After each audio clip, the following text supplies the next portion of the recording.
Welcome back to మన ఇంటి ముచ్చట్లు ఆర్బీ ఛానల్.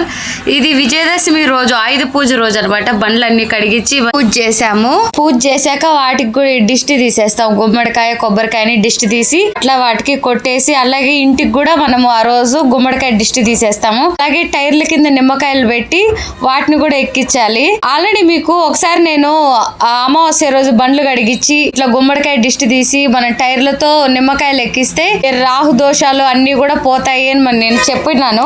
అమావాస్య రోజు చేస్తే మంచిదని నేను ఒక షార్ట్ లో కూడా చెప్పాను.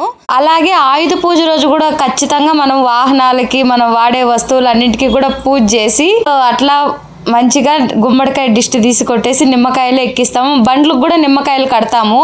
చూసారు కదా ఎలా నలిగిపోయే టైర్ల కింద అన్ని టైర్లకి అట్లా ఎక్కిచ్చేసేయాలి.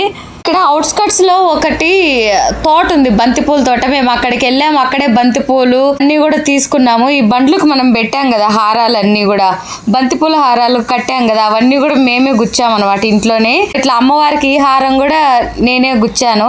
అట్లా తీసుకొని వచ్చి అమ్మవారికి మార్నింగ్ పూజ అప్పుడు ఇలా పువ్వులన్నీ చాలా ఉన్నాయి. మేము ముందు రోజే బయట గుమ్మానికి బండ్లకి అంతా కూడా హారాలు గుచ్చేసాము.